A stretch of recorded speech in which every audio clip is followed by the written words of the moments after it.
আসসালামু আলাইকুম, শুভ সন্ধ্যা সবাইকে।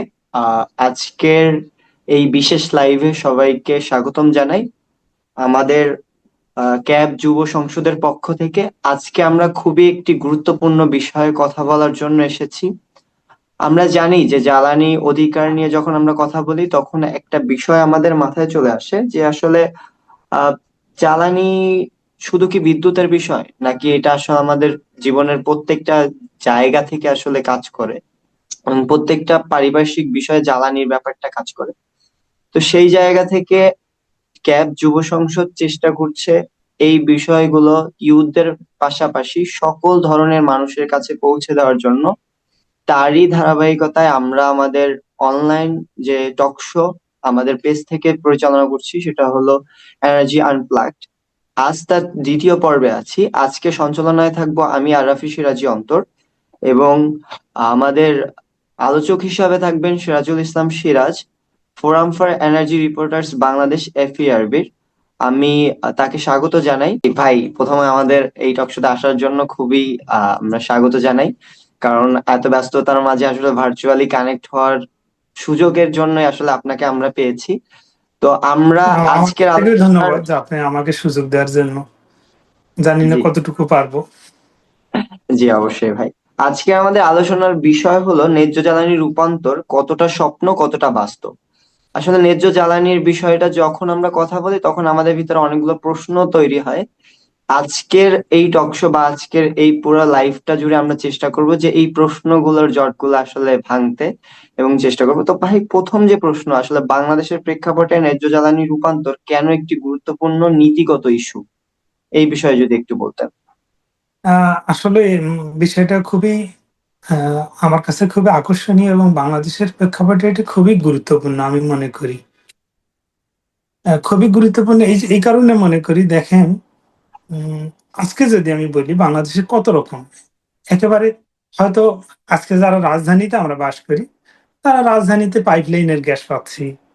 কেউ হয়তো ব্যবহার করতেছে এলপিজি, কেউ লাকড়ি, নানান রকম জ্বালানি, নানান রকম তার ব্যবস্থাপনা, নানান রকম তার, যে কারণে এইটা ক্যাব যে এই যে ন্যায্য জ্বালানি রূপান্তরের কথাটা বলে, তখন আমি এটা খুবই আশাবাদী হই এবং এটা আসলে খুবই জরুরি।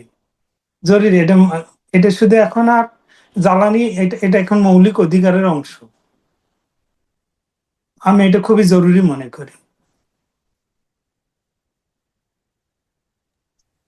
ধন্যবাদ ভাই। যেহেতু আপনি একজন জ্বালানি বিষয়ক সাংবাদিক, 5 বছর ধরে কাজ করতেছেন, তো বাংলাদেশের জ্বালানি খাতের সবচেয়ে উল্লেখযোগ্য পরিবর্তনগুলো কোনগুলো আপনার নজরে এসেছে? বাংলাদেশের জ্বালানি খাতে যদি আপনি বলেন, এটা আমি একটু ঘুরে বলি, সে আমার বলার আমার দৃষ্টি থেকে, আমি যতদিন এই জ্বালানি খাতে সাংবাদিকতা 2009 থেকে আমি সরাসরি জড়িত জ্বালানি সাংবাদিকতা। কিন্তু আমার কাছে কেন যেন মনে হয় খুব এলোমেলো ভাবে আমরা চলছি। এলোমেলো ভাবে চলছি এই জন্য আমার কাছে মনে হয় সুন্দরবনে গোলপাতা যেভাবে জন্মে, এই গোলপাতা কেউ লাগায় না, কেউ সার মানে কীটনাশকও দেয় না, কেউ সার দেয় না, কিন্তু আমরা হয়তো কেটে নিয়ে আসি, নিয়ে সেটা ব্যবহার করি, এবার আবার হয় এরকম। আমার কাছে মনে হচ্ছে কোনো একটা মানে পরিকল্পিত হচ্ছে না কোনো জায়গায়। আপনি যদি বলেন যে 2000 পাওয়ার সিস্টেম মাস্টার প্ল্যান 2010-এ একরকম বলা হচ্ছে, 2010-এ বলা হলো আমরা কয়লা ভিত্তিক বিদ্যুতে যাব। দেখেন আমরা কিরকম আমাদের এই জ্বালানি সেক্টরটার কথা যদি বলি, 2010-এ বলা হলো কয়লা ভিত্তিক বিদ্যুৎ কেন্দ্র আমরা করব। তো কোথায় করব? আমাদের উত্তর অঞ্চলে কতগুলো 5টা কয়লা খনি আছে, এই অঞ্চলে হতে পারে। 2015-তে এসে যখন আমি power sector master plan revise করলাম আমরা পরবর্তীতে, তখন বলা হলো যে না, সব কয়লা ভিত্তিক বিদ্যুৎ কেন্দ্র হবে, কিন্তু এগুলি হবে উপকূলীয় অঞ্চলে এবং এটা আমদানি নির্ভর কয়লা দিয়ে। এরপরে কিন্তু আপনি 2020-এ যদি আপনি আবার আসেন, 5 বছর পর পর যখন মাস্টার প্ল্যান রিভাইজ হয়, তখন কিন্তু অন্যরকম কথা বলা হচ্ছে, না আমরা এগুলিতে যাবো না, আমরা হচ্ছে ক্লিন ফুয়েলে যাব। এই নানান রকম কথাবার্তা। আমি এখানে আজ পর্যন্ত ওইভাবে যতগুলো ঘটনা দেখি, এগুলো খুব পরিকল্পিত হইতে হচ্ছে না। এই জন্যই আসলে খুবই জরুরি যে একটা ন্যায্য জ্বালানি এবং এটা পরিকল্পিত রূপান্তর হওয়া দরকার, না হলে কিন্তু দেশের সামনে সমূহ বিপদ। আজকে যদি আপনি আজকে যদি দেখেন, এটা কেন জরুরি এইটাও যদি আমি ব্যাখ্যা করি, দেখেন, আপনার আজকে আমার এফএসআরিও আছে, কিন্তু আমি আজ 21 জুলাই আমাদের দুইটা ফিশারিও, একটা ফিশারি হচ্ছে বিকল হয়ে গেছে। এই বিকলের কারণে আমরা সারা দেশে গ্যাস সংকট, ভয়াবহ অবস্থা। আমি আজকে আমার নিজের বাসা হয়েছে, আমি 5-6 দিন ধরে গ্যাস পাই না, হোটেল থেকে খাবার খাচ্ছি। হয়তো আপনিও হয়তো এর ভুক্তভোগী, অন্যজন হয়তো অন্যরকম, ইন্ডাস্ট্রি বন্ধ। ঠিক আছে, আমি হোটেল থেকে কিনে খেলাম, ইন্ডাস্ট্রিটার কি হবে? হাজার হাজার কর্মচারী যাবেন, তার অর্ডারটার কি হবে? এই জন্য আসলে ন্যায্য একটা পরিকল্পিত ন্যায্য জ্বালানি রূপান্তর যেটা বলা হয় আসলেই খুবই জরুরি, না হলে কিন্তু মুখ থুবড়ে পড়বে আমাদের অর্থনীতি। ভাই, আপনার এই কথা থেকে আসলে যে ব্যাপারটা আসে যে আসলে আমাদের তো ব্যক্তি জীবনে এই জ্বালানি ঘাটতি বা জ্বালানি যে সমস্যা, যেটা আমাদের অনেক প্রভাবিত করতেছে, কিন্তু এই ক্ষেত্রে তো আমাদের সরকারেরও অনেক নীতি আছে, কিন্তু এই নীতিগুলো আসলে কেন কাজ করতেছে না, বা নীতিগুলোর আসলে প্রধান মানে বাস্তব যখন অগ্রগতির জায়গাটায় আমরা দেখি, তখন দেখি যে আসলে এইটা ওইভাবে নীতিগুলো কাজ করে না। তো সরকার যে নীতিগত অঙ্গীকারগুলো আমাদের দেখায়, সেটার আসলে প্রধান ব্যবধানটা কোথায়, যে যে কারণে আসলে আমরা এই জ্বালানি সমস্যাটায় পড়ছি? আপনি ভালো বলেছেন, সেটা হচ্ছে বিশ্বের মধ্যে সম্ভবত বাংলাদেশি আইন, নীতিমালা এরকম নানান রকম সুন্দর সুন্দর এত চমৎকার, বাংলাদেশের মধ্যে এত ভালো ভালো আইন অনেক দেশেই নাই, কিন্তু কিন্তু সেগুলো বাস্তবায়ন নাই। আপনি দেখবেন, ওই যে আমি একটু আগে বললাম যে 2010-এ একরকম নীতিমালা, এবং খুবই দুঃখজনক যেটা ঘটে সেইটা হচ্ছে নীতিমালা তারা এটা সুন্দর করে। দেখেন, বাংলাদেশে 1995 সালে একটা জ্বালানি নীতিমালা করা হলো। জ্বালানি নীতিমালায় সুন্দর করে বলা হলো যে আমরা প্রতি বছর 4টা করে অনুসন্ধান কূপ খনন করবো গ্যাসের। আমরা যেহেতু এটার একটা প্রেক্ষাপট ছিল, সেই প্রেক্ষাপটটা এরকম যে আমরা 3টা কূপ খনন করলে একটা গ্যাস ফিল্ড আবিষ্কার করি।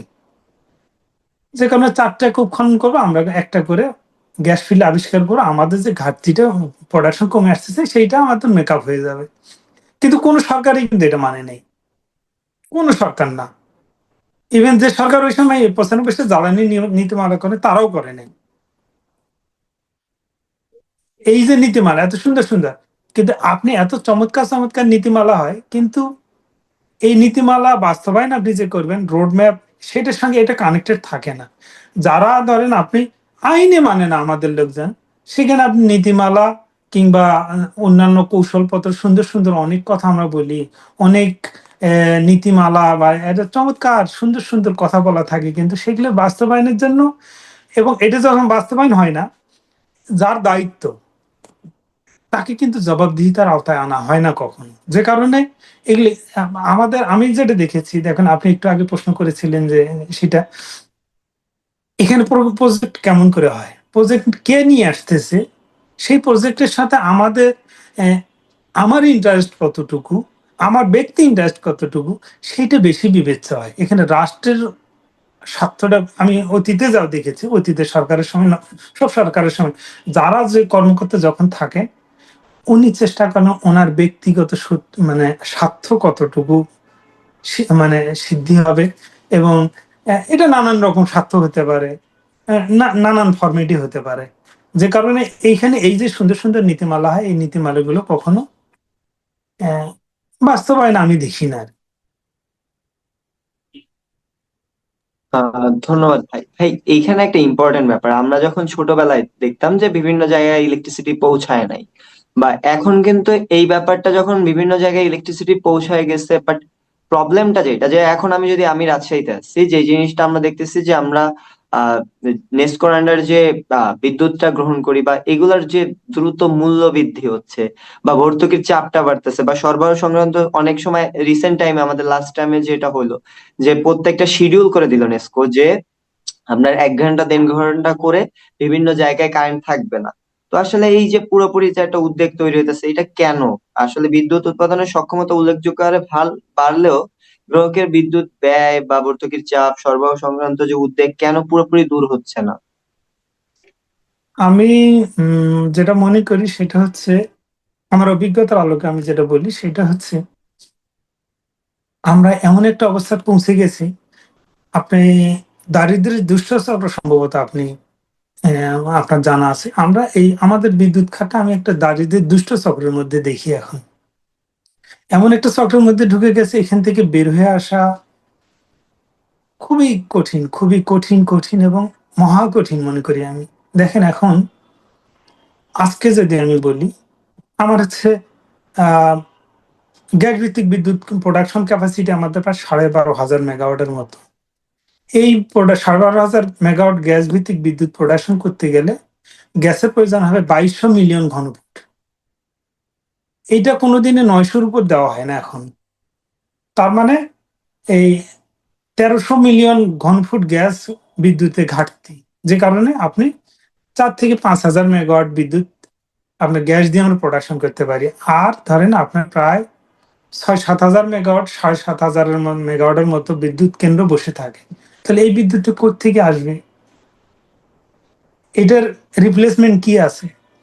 পিডিবি বলতেছে যে আমার গ্যাস যদি আমাকে অ্যাটলিস্ট 11,000 মিলিয়ন ঘনফুট না দেওয়া হয় দৈনিক, তাহলে সে কোনোভাবে 18,000 মেগাওয়াট প্রোডাকশন করতে পারবে না, যদিও তার 29,000 মেগাওয়াট প্রোডাকশন ক্যাপাসিটি। কিন্তু এই যে এই ঘাটতি, এরকম আর কয়লাতে ঘাটতি আছে, তারপরে ধরো আমরা ডিজেলে অনেক সংকট আছে, নানান রকম নানান জায়গায়।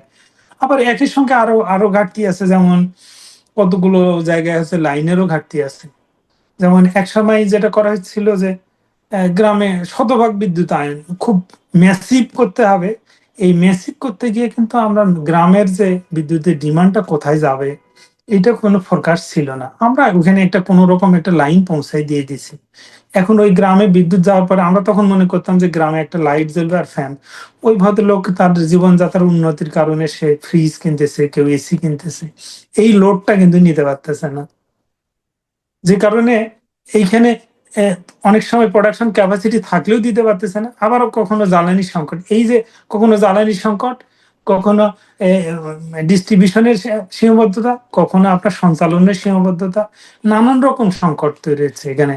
যে কারণে এখন কি হচ্ছে, আমাদের বড় সংকটটা হয় দেখেন, আমাদের 29,000 মেগাওয়াট হচ্ছে প্রোডাকশন ক্যাপাসিটি।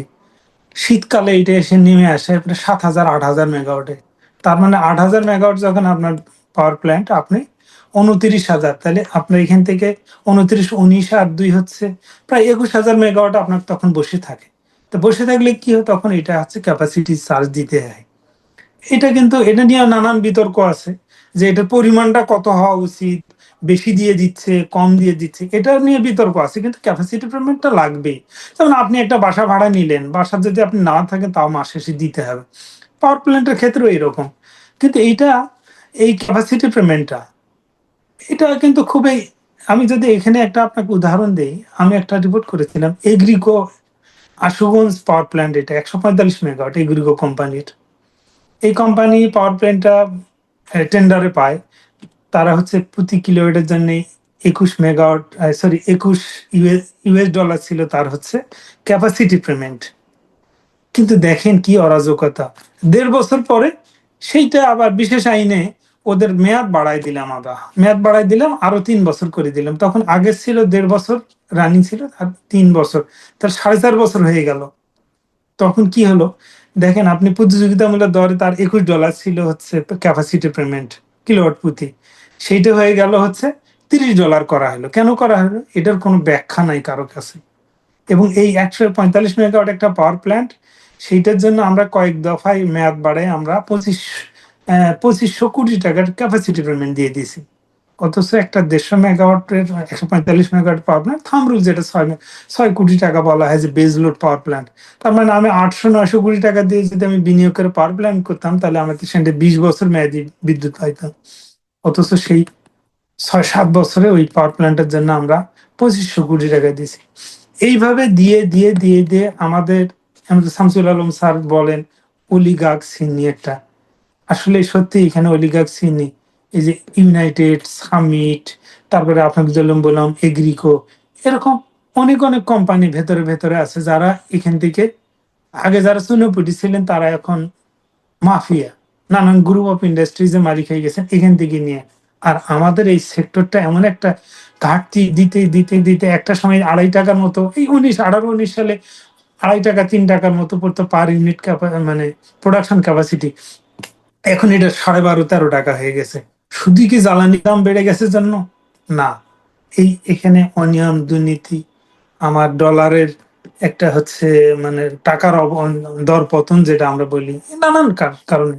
তো এমন এক পর্যায়ে গেছে আসলে, আপনি যেটা বলতেছিলেন যে এই দামটা অনেকভাবে বেড়ে যাচ্ছে, এটা ওই যে বললাম যে দারিদ্র্যের দুষ্ট চক্রের মধ্যে পড়ে গেছি। এটা আসলে কিভাবে ম্যানেজ হবে, এটা সাহসী পদক্ষেপ নিতে হবে। যে সরকারের থেকে যদি সাহসী পদক্ষেপ না নিতে পারে, তাহলে এটা আসলে আরো দিন দিন এটা অধঃপতন হবে। এবছর, আগের বছর ধরেন ৪৫-৫০ হাজার কোটি টাকা বিদ্যুতের ঘাটতি বলা হতো, এবার ৬০-৭০ হাজার কোটি টাকার উপর পার হয়ে যেতে পারে। ভাই, ঠিক এই জায়গা থেকে একটা প্রশ্ন আমাদের আসে যে আসলে আমাদের জ্বালানি পরিকল্পনা যখন হয় বা জ্বালানি পরিকল্পনার জায়গায় যখন সিদ্ধান্ত গ্রহণ করা হয়, এই ক্ষেত্রে আমার মনে হয় কি যে আসলে বিভিন্ন শ্রেণী, যেমন স্থানীয় জনগোষ্ঠী, বিশেষজ্ঞ, নাগরিক সমাজ, এই প্রত্যেকটা অংশের আসলে অংশগ্রহণ খুবই কম। আমরা যখন ক্যাবের যুব সংসদ করি, এখানে আমরা অনেকবার বলার চেষ্টা করছি যে আসলে আমাদের অংশগ্রহণের জায়গাটা খুবই কম। যার ফলে আসলে আমরা যখন জ্বালানি পরিকল্পনার এই যে একটা গ্যাপ পড়ে যায়, এই যে আজকে সার্ভিস চার্জ আমরা যে কথাগুলো বলতেছি, তো ঠিক এই জায়গায় আমার প্রশ্নটা এমন যে আসলে জ্বালানি পরিকল্পনা বা সিদ্ধান্ত গ্রহণ প্রক্রিয়ায় ভোক্তা, স্থানীয় জনগোষ্ঠী, বিশেষজ্ঞ ও নাগরিক সমাজের অংশগ্রহণ কতটা কার্যকর? এটা খুবই গুরুত্বপূর্ণ, কিন্তু আমাদের প্রেক্ষাপটে এটা হচ্ছে এখন খুবই হাস্যকর। গুরুত্বপূর্ণ, হাস্যকর কেন বলি? আমার কাছে মনে হয় নোবেল বিজয় সাহিত্যিক এর অরহান পামুকের ফলোয়ার হচ্ছে আমাদের আমলারা। নোবেল বিজয়ী সাহিত্যিক অরহান পামুকরে প্রশ্ন করা হয়েছিল উনি নোবেল বক্তৃতায়, যে নতুন লেখকদের উদ্দেশ্যে আপনার উপদেশ কি? তো উনি বলছিলেন যে উপদেশ হচ্ছে কোন উপদেশ শুনবেন না, এমনকি আমি যে উপদেশ দিচ্ছি এটাও শুনবেন না। উনি এটার পেছনে একটা সুন্দর ব্যাখ্যা দিছিলেন, সাংবাদিকরা বলছিলেন যে সেটার ব্যাখ্যাটা হচ্ছে এরকম ছিল যে দেখেন, আপনি রবীন্দ্রনাথ কিংবা শেক্সপিয়ার কিংবা অন্য কারো, শরৎ চট্টোপাধ্যায় কিংবা অন্য কারো এক্স ওয়াই জেড এর মতো আপনার আপনি আপনার মতো লিখে যাবেন, আপনারটা এক সময় হচ্ছে মানে অনুকরণীয়, অনুসরণীয় হবে। তা আমাদের আমলারা এবং আমাদের পদস্থ কর্মকর্তারা আমার মনে হয় সেই অরহান পামুকের ফলোয়ার। ওনারা ওনারা কারো কথা শুনেন না। এই যে আপনি অনেক অনেক সভা সভা সেমিনার হয়, নানান গাইডলাইন, নানান সুপারিশ আসে, ইভেন ওনারাও অনেক সময় অনেক গবেষণা করান। সেই গবেষণা আপনি যা দেখবেন ওনার ফাইলে, হয়তো ওই ফাইলের নিচে কোনোদিন ওনারা খুলেও দেখেন না। হয়তো দেখা যাবে যে ইভেন মাস্টার প্ল্যান, নীতিমালা, সেগুলো আপনি যা দেখবেন, আপনি যদি খুব পদস্থ কর্মকর্তার রুমে যা দেখবেন যে ওটার উপর ধুলার আস্তরণ পড়ে গেছে, কারণ উনি কোনোদিনই খুলে দেখেননি। উনি ওনার মতো কাজ করে যান। ওনার মতো প্রকল্প আসলে এই প্রকল্প তো ওনার স্বার্থ আছে কিনা, ওনার শ্যালক কিংবা ওনার ভাগ্নে কিংবা ওনার দুলা ভাই নিয়ে আসছে কিনা, কিংবা সরকারের উপর মহল থেকে ফোন এসছে কিনা, তাহলে উনি ওইটা নিয়ে উনি মনোযোগ দেন। এটা নীতিমালার সঙ্গে প্রয়োজনীয় কিনা। আপনি যদি নীতিমালার সঙ্গে প্রয়োজনীয় হয়, তাহলে রূপসাতে একটা পাওয়ার প্ল্যান্ট হয়েছে যেখানে বিদ্যুৎ, গ্যাস নাই, গ্যাসের লাইন নাই, গ্যাস দেওয়ার সম্ভাবনা নাই, সেখানে বিদ্যুৎ কেন্দ্র হয়ে বসে আছে। আপনি গ্যাসের কূপ খনন করে বসে আছি আমরা অনেক জায়গায়, ভোলাতে বা অনেক জায়গায় গ্যাস কূপ খনন করে বসে আছি, যেখান থেকে গ্যাস আমার আনার সুযোগ নাই। যেখানে আজকে গ্যাস কূপ খনন করলে আজকে আমি গ্যাস আনতে পারবো, সেখানে আমি কূপ খনন করি না, কূপ খনন করে আরেক জায়গায়, আমি আরেক জায়গায় বিনিয়োগ করি যেখানে এটা আহ, কিন্তু এটা খুবই জরুরি। নানান সমাজের নানান শ্রেণী পেশার লোকজনের নানান দৃষ্টিভঙ্গি। আমি আপনাকে একটা এরকম ঘটনা বলি, যে দেখেন, বাস্তব জ্ঞান, পুঁথিগত বিদ্যা আর বাস্তব যে প্রকৃত, মানে এটার সঙ্গে বিশাল বিশাল ফারাক। এটা যদি আপনি বাস্তব থেকে যে নেওয়া জ্ঞানটা, আমাকে এক ভদ্রলোক, আমি একদিন একজনকে বুঝাচ্ছিলাম, এক ভদ্রলোককে, গ্রামের একটা ভোট ভোট ভোট ভোটের আমি রিপোর্টিং করতে গিয়ে অনেক জিজ্ঞেস করছিলাম একটা কথা। এই মুরব্বী লোক আমাকে বলছিলেন, সিরাজ সাহেব, গড় অঙ্ক ভুল। আমি বললাম যে গড় অঙ্ক ভুল কিভাবে? বললো যে নদীতে এক জায়গায় পানি আপনি দেখলেন 2 ফিট, এক জায়গায় দেখলেন 1 ফিট, আরেক জায়গায় দেখলেন 5 ফিট, তাহলে 5 2 7, আর একে 8, আরেক জায়গায় দেখলেন 2 ফিট, তাহলে আপনার কত হলো? যে 10 ফিট হলো। তাহলে 10 ফিটে আপনি 4 যেহেতু গড় করেন, তো গড় করলে হবে 10-এর গড় হচ্ছে আপনি কত পারলেন? 2.5 ফিট। তাহলে সিরাজ সাহেব আপনি এখন নদী পার হয়ে যান। তাহলে বলছে পার হবো কেন, একখানে তো 5 ফিট পানি আছে। তো বলে যে এই জন্য গড় অঙ্ক ভুল। তো এই যে মুরব্বী লোক, ওনার কথাটা দেখেন উনি কিভাবে আমাকে বুঝাই দিলেন। বাস্তবতা আসলে বাস্তব জ্ঞান, এটা কিন্তু আপনি দেখবেন আমাদের এগ্রিকালচারের যে আমাদের কৃষি বিজ্ঞানীরা আছে তার সাথে অনেক যে কৃষক আছে উনি কিন্তু অনেক অনেক আমাদের অনেক কৃষকরা অনেক নানান রকম প্রযুক্তি আবিষ্কার করে। আপনি প্রযুক্তি সরি নানান ধানের জাত নানান রকম তাদের কিন্তু অনেক ইয়ে আছে, এবং তারা ধানের ধানের ক্ষেত দেখে ওরা বলে দিবে যে এই ধানের কি সংকট এই জ্ঞান, কিন্তু সেটা হয়তো অনেক কৃষি বিজ্ঞানী হয়তো জানে না। কিন্তু আমার ওই কৃষকটার মতামত আপনি শুনবেন না, আমি শুনবো না, আপনি শুনবেন না। সরকার তো নাই, সরকার আমলারা, আমি আপনাকে একটা ঘটনা বলি, আমি লম্বা হয়ে যাচ্ছে হয়তো। আমি এই 2018-19 সালে আমি দেশের বাইরে একটা দূতাবাসে গেছিলাম। সেই দূতাবাসে আমাকে এক কর্মকর্তা হচ্ছে আহ আমি দূতাবাসে সেই চিফের রুমে গেলাম। তা আমাকে একজন ভদ্রলোক আমার সাথে করে নিয়ে গেছে। ওনার ওই দূতাবাসে জেনেছি উনি হচ্ছে বাংলাদেশি রাষ্ট্রদূত, যিনি ওনার আত্মীয়, বললো যে আমি ওনার সাথে। তা আমি উনি রুমে বসে আছি, ওনারা দেখি টেবিল কাগজ কলম নিয়ে লম্বা সময় ধরে ওনারা এই গুছাচ্ছে। সেটা হচ্ছে যে এই 2-3 দিন পরে 21 ফেব্রুয়ারিতে সিট একটা প্রোগ্রাম করবে বা আন্তর্জাতিক মাতৃভাষা দিবস নিয়ে, সেইটা সিট প্ল্যান করবে। আচ্ছা, সিট প্ল্যানটা কি হবে, কোন টেবিলে কে বসবে, সামনের লাইনে কয়টা চেয়ার, এগুলো কে কে বসবে, তখন আওয়ামী লীগ ক্ষমতায়, আওয়ামী লীগের কোন কোন নেতাকে কোন কোন চেয়ারে বসাইতে হবে, এগুলো ভাগ করতেছে। ভাগ করার পরে একজন বললে স্যার অমুকরে বাদ দিলেন, উনি বাদ দিলে তো তাহলে বিপদ হবে, উনি তো সাহায্য করবে, উনি আওয়ামী লীগের অমুক পর্যায়ের নেতা। ওনার তা ঠিক আছে, ওনারটা আরেকজন চেয়ার সামনের চেয়ার থেকে কেটে পেছনে নিয়ে যান, এরকম প্রায় 30-40 মিনিট ধরে ওনাদের এই সিট প্ল্যান কাটাকাটি চলতেছে। ওনারা সিট কোনোভাবে মেলাইতে পারেন না। তা আমি এটা শুনতে শুনতে আমি অনেক বললাম যে দেখেন আপনারা এরকম করতেছেন কেন, এটা আপনারা সুন্দর করেন না কেন, গোল টেবিল করেন না কেন, তাহলে তো আর সামনের চেয়ারে বসা নিয়ে আর আপনার এই চেয়ার টানা হেঁচড়া হয় না। আমি এই কথা বলার সঙ্গে রুমের মধ্যে মনে হলো যেন একটা মানে শোকের আবহ নেমে আসলো। সবার মুখ কালা করে, মানে মিনিট, মানে 30-40 সেকেন্ড কিংবা মিনিট খানেক রুমে মনে হলো একটা শোক নেমে আসলো। আমার এই কথাটা আমি কেন বললাম, কেউ পরে ওই রাষ্ট্রদূত বললেন যে ঠিক আছে, এ বাদ দাও, এটা কালকে আমরা আলোচনা করবো। মানে আমি এটা বলাতে ওনারা সবাই বিব্রত হলেন। যদিও আমার সৌভাগ্য হয়েছিল যে 2 দিন পরে 21 ফেব্রুয়ারি ওই প্রোগ্রামটা গেছে, ওনারা কিন্তু ওই গোল টেবিলই করছিলেন, কিন্তু আমি যখন বললাম তখন ওনারা কিন্তু এটা ভালোভাবে নেন নাই। এবং আমি আমাকে যে লোক সাথে করে নিয়ে গেছিল বললো যে সিরাজ ভাই এটা না বললেও পারতেন আপনি, কারণ আমলারা এটা হচ্ছে বিব্রত বোধ করেন, ওনারা অনেক বেশি জানেন, ওনারা এটা হচ্ছে জাহির করতেছেন। ধন্যবাদ সিরাজ ভাই। এই জায়গাটায় যখন আমরা কথা বলতেছি, আসলে আমার মনে হলো যে এই পুরা সিস্টেমে আমলাদের একটা বড় জায়গা আছে, যে জায়গা থেকে আসলে আমলাদের আসলে অনেক কিছু করার আছে। কিন্তু তারপরও আমরা যখন রুট লেভেলের চিন্তাটা করি, তখন আসলে বিদ্যুতের মূল্য, জ্বালানি ব্যয়, সেবার মান, এই তিনটি বিষয়ের মধ্যে আসলে ভারসাম্য রক্ষায় বাংলাদেশের সবচেয়ে বড় চ্যালেঞ্জটা কি হইতে পারে। এবং আরেকটা ব্যাপার যেটা, সেটা হলো আমার ব্যক্তিগত উদাহরণ থেকে বলি, আমার গ্রামের বাড়ি পটুয়াখালীতে। তো দেখা যায় কি, আমরা শহরে যেমন ইলেকট্রিসিটি পাই বা প্রত্যেকটা জ্বালানির ব্যাপারটা যতটুকু পাই, এই জিনিসটা কিন্তু গ্রামে একটা বৈষম্য কাজ করে। সো আমরা কিভাবে এই বৈষম্যটা কমায় নিয়ে আসতে পারি, এবং এই যে বিদ্যুতের মূল্য, জ্বালানি ব্যয় এবং সেবার মান নিয়ে, আমাদের ইলেকট্রিসিটির সেবার মান নিয়ে অনেক প্রশ্ন আছে। বিশেষ করে গ্রাম অঞ্চলের সার্ভিসের ক্ষেত্রে 2 দিন 3 দিন ধরে কারেন্ট ইলেকট্রিসিটি থাকে না। অনেক ক্ষেত্রে গ্যাসের লাইনের সমস্যা হলে অনেক দিন ধরে গ্যাস পাওয়া যায় না। তো এই বিষয়গুলোর ভারসাম্য কিভাবে রক্ষা করা যায়, এটার মূল চ্যালেঞ্জটা কি হইতে পারে? শুনেন, আমাদের সব চিন্তা ভাবনা নগর কেন্দ্রিক। আরো যদি ছোট করে বলি, রাজধানী ঢাকা কিংবা চিটাগাং কেন্দ্রিক। ঢাকা সিটি আরো অনেক অনেক সিটি আছে না, বা অনেক জেলা শহর, অনেক উপজেলা আছে না, যেখানে অনেক দুর্ভোগ হয়, যানজট হয়, সেখানে কোনো মেট্রো রেল দেখছেন, কোনো ফ্লাইওভার আছে? তো ঢাকা ফ্লাইওভার, অনেকগুলো ফ্লাইওভার হচ্ছে, শুধু সব কেন্দ্র মানে কেন্দ্রীভূত আমাদের, ঢাকা কেন্দ্রিক মনে হয়। এই জন্য মানুষ এখানে দেন স্কুল মাদ্রাসা সবকিছু, এখানে দেন বিশ্ববিদ্যালয় সবকিছু, মানুষ এমন ভাবে এমন সিস্টেম ঢাকাটাকে আপনি বানাচ্ছেন, তো চারদিক থেকে তো মানুষ এখানে ছুটে আসবে। ঢাকাকে আরো মানে আপনি এমন এই আ- দরকার হচ্ছে আহ, গ্রামকে প্রায়োরিটি দেওয়া, সমান প্রায়োরিটি।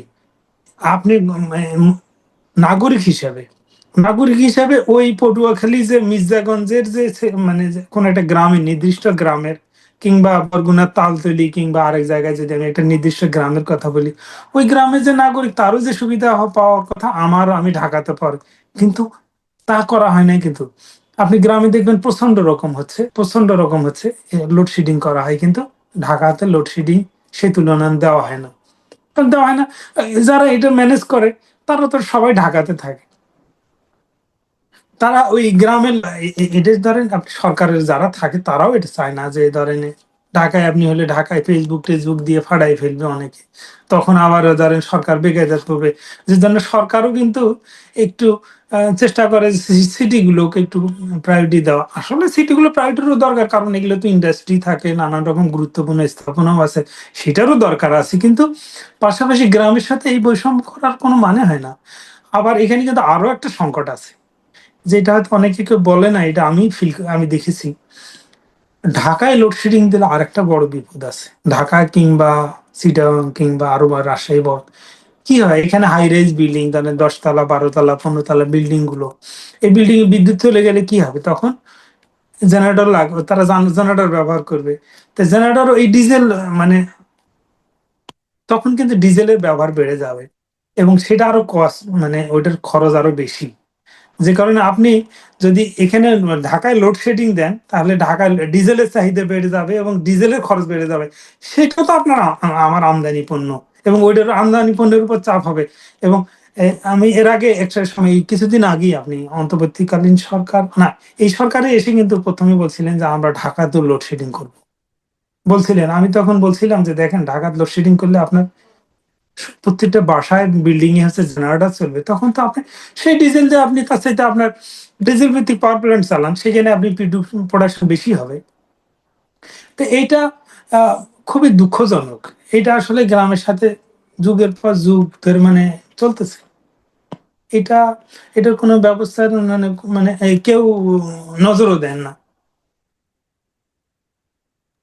ভাই, এই জায়গায় আরেকটা ব্যাপার আসে, যেটা হলো আমাদের উপকূলীয় অঞ্চলে নবায়নযোগ্য জ্বালানি নিয়ে আমরা কাজ করতে পারি, কিন্তু এইখানে যেটা দেখা যায় যে আমরা দীর্ঘদিন ধরে নবায়নযোগ্য জ্বালানির কথা বলতেছি, আমাদের বিভিন্ন ফোরামে বিভিন্ন জায়গায় আসলে যোগ্য জ্বালানি নিয়ে কথা বলা হয়, কিন্তু সেই অনুযায়ী সম্প্রসারণ আমরা দেখি না, যে মানে সেই পরিমাণে নবায়নযোগ্য জ্বালানির যে প্রসার, সেই জায়গাটা দেখি না। এটার একটা মূল কারণ কি হইতে পারে? এটা কি নীতি, অর্থায়ন, নাকি ভূমি, নাকি আসলে প্রাতিষ্ঠানিক যে সক্ষমতা, এটার ঘাটতি কি কোনো কারণ?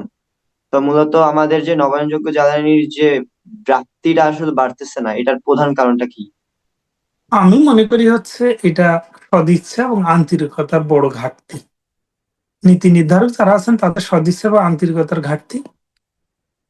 দেখেন, এই সরকার একটা ভালো কথা বলতেছে, এটা খুবই চমৎকার, যে তারা নতুন করে একটা এসআরও জারি করছেন। তারা বলতেছেন যে পাওয়ার, এই সৌর বিদ্যুতের যে আমাদের আসলে নবায়নযোগ্য বলতে, আপনাকে একটু যদি আমি পেছনে গিয়ে বলি, নবায়নযোগ্য বলতে অনেকগুলোকে বলা হয়, সৌর, বায়ু বিদ্যুৎ এবং জলবিদ্যুৎ, এই তিনটাকে মোটামুটি। তা আমাদের এখানে বাংলাদেশে শুধু জলবিদ্যুতের অপশন খুবই কম।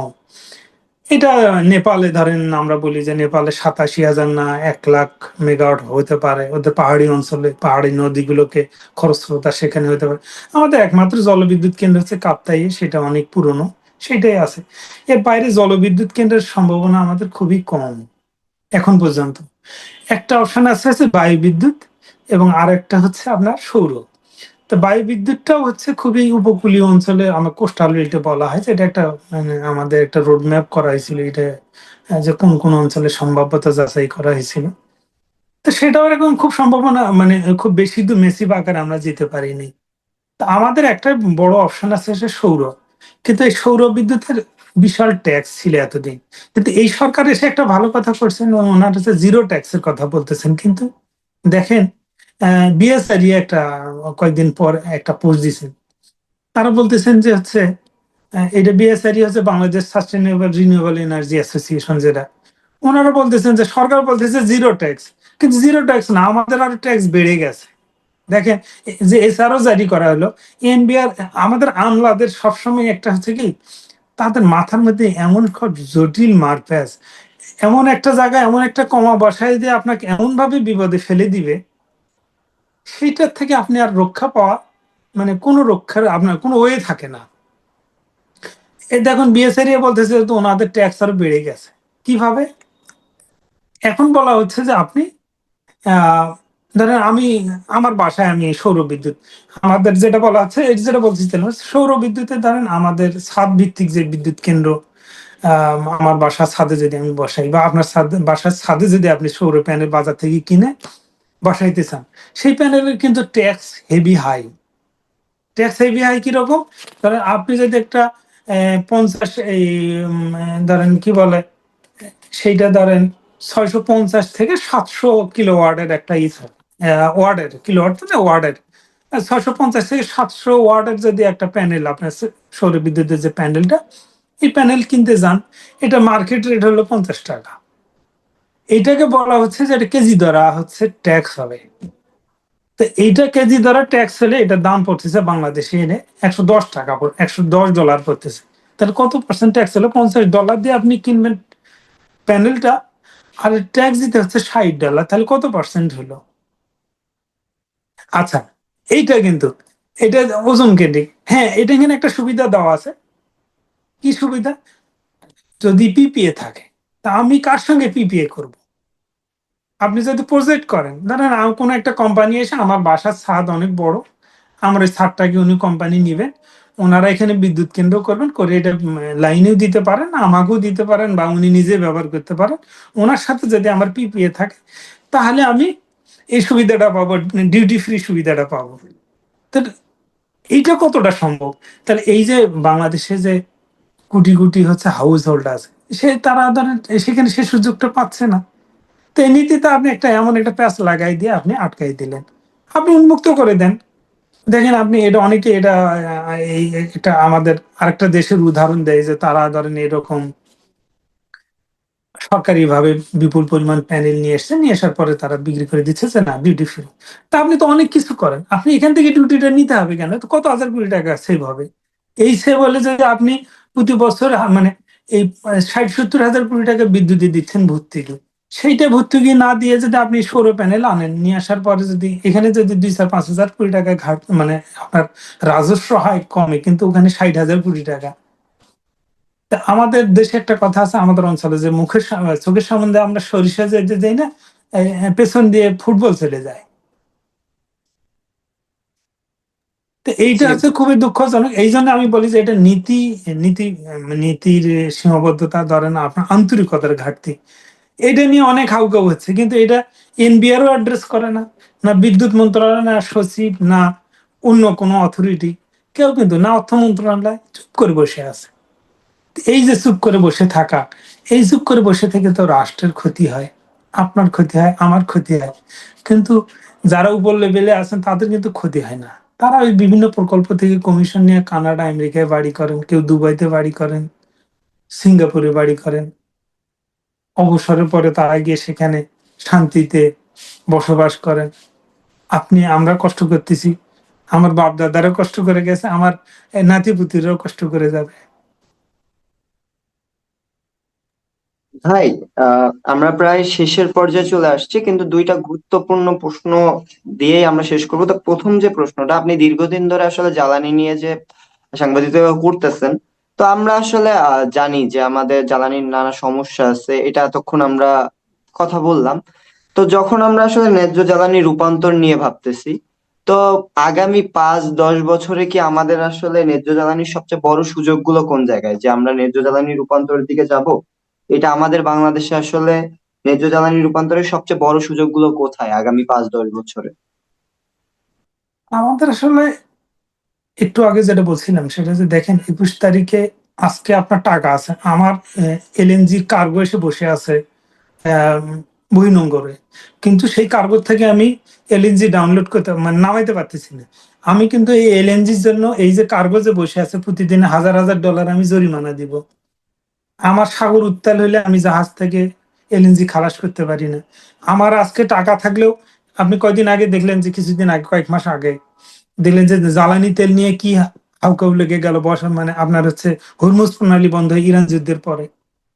এগুলির পরেও যদি বাংলাদেশের আমাদের শিক্ষা না হয় যে আমরা নিজস্ব, আমরা যদি নবায়নযোগ্যের দিকে না যেতে পারি, নবায়নযোগ্য জ্বালানি এটা হচ্ছে আমার সূর্যের আলো, কাউকে ট্যাক্স দিতে হবে না, এটা আশা করা যায় যে এটা দীর্ঘদিন আমরা এটা স্থায়ীভাবে পাবো।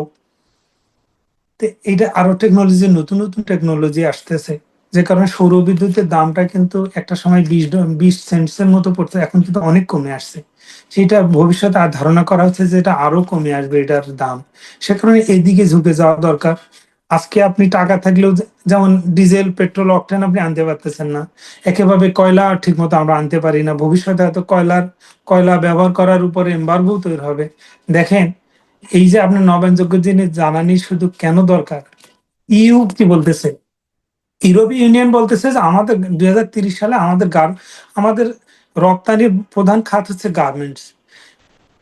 ইউরোপীয় ইউনিয়ন বলতেছে 2030 সালে যেসব গার্মেন্টস ফ্যাক্টরি নবায়নযোগ্য মানে এই যে ক্লিন ফুয়েল যারা 65% ব্যবহার না করবে, যদি আপনি কয়লা বিদ্যুৎ কিংবা গ্যাস, ফসিল ফুয়েল থেকে যদি আপনি বিদ্যুৎ ব্যবহার করেন, তাহলে যদি 30 সালের মধ্যে এটা 65% যে গার্মেন্টস নিশ্চিত না করবে, শুধু সেই গার্মেন্টস না, যে গার্মেন্টস ধরেন তার ডাইং, তারপর টেক্সটাইল, তারপর তার যে কানেক্টেড যে ফ্যাক্টরি, তারা যদি 65% যদি নবায়নযোগ্য উৎস থেকে নাও নিশ্চিত করেন তার জ্বালানিটা, তাহলে তার উপর কার্বন ট্যাক্স আরোপ করবে। কার্বন ট্যাক্স যদি আমরা সেটা, তারা বলতেছে carbon border adjustment mechanism, CBM নামে একটা তারা সেটা বলতেছে 2030 সালে যদি এটা কেউ যদি এটা মিটিগেট না করে, সেই দেশ থেকে সেই কারখানা থেকে তারা নিলে, তাহলে ওইখান থেকে তারা হচ্ছে 5%, 3.5 এনে বলা হচ্ছে তারা কার্বন ট্যাক্স, মানে 5% পর্যন্ত কার্বন ট্যাক্স নিবে। তাহলে আমার ইন্ডাস্ট্রি কার্বন ট্যাক্স দিয়ে ইউরোপের প্রতিযোগিতার সাথে কমপ্লিট করতে পারবে? ইন্ডিয়া, ভিয়েতনাম, এদের সঙ্গে আমরা কম্পিট করতে পারবো? সে কারণে কিন্তু নবায়নযোগ্য দিকে যাওয়া খুব জরুরি। না হলে কিন্তু শুধু এই যে আজকের এই সংকটে না, এই সংকটের পাশাপাশি ভয়ানক একটা, ধরেন আপনি নানান রকম অর্থনৈতিক এমবার্গোর দিকে মানে এমবার্গোতে আটকা পড়ে যাবেন, এবং তখন আর আপনি এদিক সেদিক ছুটে রক্ষা হবে না। ধন্যবাদ ভাই। আর ভাই, এখন তো আমরা বুঝতে পারতেছি যে অনেক সমস্যা আছে, কিন্তু আমরা যারা হলো জ্বালানি অধিকার বা ন্যায্য জ্বালানি নিয়ে রূপান্তর নিয়ে কাজ করতেছি, আমরা তরুণরা আছি, গবেষক, সাংবাদিক, শিক্ষার্থী, নাগরিক সমাজ আছি। তো এই রূপান্তরে আরো কি কি কার্যকর আমরা ভূমিকা রাখতে পারি? আরেকটা যেটা বিষয়, যে আসলে আমাদের আজকে যে আলোচনা টপিক ছিল যে ন্যায্য জ্বালানি রূপান্তর এবং কতটা স্বপ্ন কতটা বাস্তব, আপনার মূল্যায়নে বাংলাদেশের এই যাত্রার কোন পর্যায়ে আছে, এবং আগামী 1 দশকে এই রূপান্তরকে বাস্তব ও ন্যায্য করতে রাষ্ট্রের বেসরকারি খাত এবং নাগরিক সমাজের জন্য সবচেয়ে জরুরি পদক্ষেপ কি হওয়া উচিত? আমি অনেকগুলো তো হতাশার কথা বললাম, শেষ দিকে এসে কিছু আশার কথা বলা দরকার। আশার কথা হচ্ছে, দেখেন, এই যে আপনি আজকে কথা বলতেছেন ন্যায্য জ্বালানি রূপান্তর, নবায়নযোগ্য জ্বালানি, আরো অনেক ইস্যু নিয়ে, আমি অনেক তরুণকে দেখতেছি যে যারা এটা নিয়ে খুব আগ্রহ দেখাচ্ছেন। শোনেন আপনি, এই অনেকগুলো আওয়াজ যখন একসঙ্গে উঠে, অনেকগুলো আওয়াজ যখন একসঙ্গে একা কথা বললে এটা হয় না, তখন আপনি দেখবেন কয়েক লাখ লোকজন এখানে একটা আওয়াজ এসছে, এটা আপনি কয়েকদিন পরে আমরা, এটা বাংলাদেশে নজির আছে। বাংলাদেশে দেখেন আপনি, ছাত্ররা আন্দোলনের পরে আপনি কিন্তু সেই পরীক্ষার সেই নাম্বার, ওই যে একটা নির্দিষ্ট সাবজেক্টের পরীক্ষার সেটার একটা ব্যবস্থা হয়েছে। আমাদের পার্শ্ববর্তী দেশের একটা তাদের কেন্দ্রীয় এক মন্ত্রী পদত্যাগ করতে বাধ্য হয়েছে। এটা বেশি আমি মনে করি যে এটা সচেতনতা দরকার। আপনারা কথা বলুন, আহ, সবাই কথা বলুক, সবাই তার অধিকারের কথা বলুক। এখন যদি আপনি মনে করেন যে জ্বালানি সাংবাদিকতা করে সিরাজ ভাই, ওটা তো ওনাদের বিষয়, তাহলে কিন্তু এটা আদায় হবে না। অধিকার কেউ দেয় না, অধিকার আদায় করে নিতে হয়। আমি মনে করি এইটা একটা ভালো দিক, সেটা হচ্ছে যে এখন অনেকেই কথা বলতেছেন, অনেকে এগিয়ে আসতেছেন, এবং মানুষ এটা সম্পর্কে অবগত। সরকারও অ্যাড্রেস করা শুরু করেছে, যে কারণে কিন্তু এই যে আপনি জিরো ট্যাক্স এর কথা যেটা বললাম, সেটা কিন্তু এসছে, কিন্তু এর মধ্যে আমলার একটা প্যাচ দিয়ে রেখেছে। আমার আমার বিশ্বাস, এটা যদি আওয়াজ উঠে, আমলা এই এই কমা সেমিকোলনের যে ধরা গড বাধা দিয়ে যে আটকায় রাখা, এটা আটকানো যাবে না। আপনি কি হয়, নদীতে আপনি যখন বাঁধ, স্রোতস্বিনী নদীতে আপনি বাঁধ দিলে কি হয়, নদী আটকাইতে পারবেন? নদী আরেকদিকে দিয়ে ভেঙে নিয়ে চলে যাবে।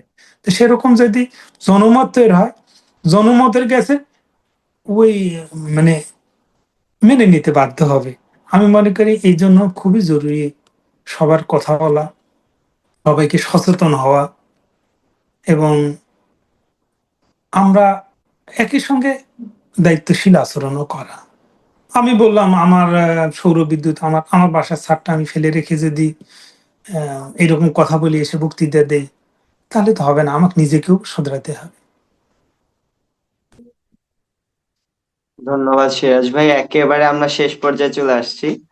তো আমাদের সাথে এতক্ষণ আপনারা যুক্ত থাকার জন্য অসংখ্য ধন্যবাদ। আসলে আমরা অনেক তথ্যবহুল কথাবার্তা শুনতে পারছি। আসলে আমাদের যে ন্যায্য জ্বালানি নিয়ে যে স্বপ্নটা আমরা দেখতেছি, ওটা আমরা কতটা বাস্তবে রূপান্তর করতে পারবো, হয়তোবা কিছুটা হলেও আজকের এই পুরা কনভারসেশনের থেকে আমরা এতটুকু জানতে পারি যে আমাদের কোথায় কোথায় গ্যাপ গুলো রয়ে গেছে, আমাদের তরুণদের কি করা উচিত, আমাদের সাংবাদিকদের কি করা উচিত।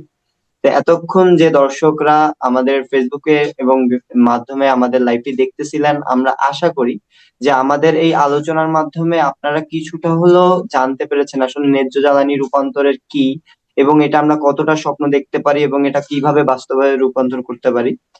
তো আমি সিরাজ ভাইকে অনুরোধ করব, যদি আমাদের দর্শকদের উদ্দেশ্যে আপনি ছোট করে কিছু বলতে চান।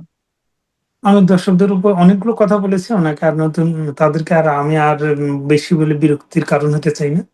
আমি অনুরোধ করব যে আপনারাও জানুন, বেশি করে পড়ুন। আপনি, আমি খুবই দুঃখজনক যে ধরেন আমরা পলিটিক্যাল স্টোরি অনেক বেশি পড়ি। আমার সাইটে হয়তো বা বিভিন্ন পত্রিকাতে আমরা অনেক সময় বিদ্যুৎ জ্বালানির কোনো নিউজ হলে আমরা এটা হয়তো অনেক পাঠক এটা এড়িয়ে যান, খুব হাইটেক মনে করে। আমি অনুরোধ করবো যে আপনারাও বিদ্যুৎ জ্বালানি, আমাদের যে পরম্পরা এনার্জি রিপোর্টার্স, আমাদের অনেক দক্ষ দক্ষ অনেক ভালো ভালো রিপোর্টার আছেন, অনেক ভালো ভালো বিষয় লেখেন। আপনারা এগুলো পড়ুন, শুধু পলিটিক্যাল স্টোরি না, ওই যে কোথায় কোনো শুধু ভাইরালের পিছনে না ছুটে খুব তথ্যবহুল রিপোর্ট গুলো একটু কষ্ট করে আপনারা পড়ুন। এবং অনেক সম্পাদকীয় অনেক ভালো ভালো লেখা থাকে, সেগুলো আপনারা পড়ুন। আপনারা দেশকে জানুন, দেশকে জানলে দেশকে ভালোবাসুন, পরিবর্তন অবশ্যই আসবে, আসতে বাধ্য। আজকের লাইভে আমাদের সাথে যারা যুক্ত ছিলেন, ক্যাব যুব সংসদের পক্ষ থেকে আন্তরিক ধন্যবাদ। আশা করি আমাদের আনপ্লাগড এনার্জি আনপ্লাগড এর যে পর্ব, তৃতীয় পর্ব সামনে আসবে, এর পাশাপাশি আমাদের প্রতিটি পর্বে আপনারা যুক্ত হবেন এবং জ্বালানি অধিকার, জ্বালানি ন্যায্য জ্বালানি রূপান্তর নিয়ে আমাদের সাথে আমরা জানার চেষ্টা করতেছি, এবং আশা করি সবাই আমরা একসাথে জানবো। এর ফলে একটা সময় আমাদের দেশের যে জ্বালানি সমস্যাগুলো, এগুলোর সমাধানের মাধ্যমে আমরা একটি প্রপার জ্বালানি পরিকল্পনা করতে পারবো। তো আজকের লাইভে যারা যুক্ত ছিলেন সকলকে ধন্যবাদ জানিয়ে আজকের লাইভটি শেষ করছি। সকলকে অসংখ্য ধন্যবাদ।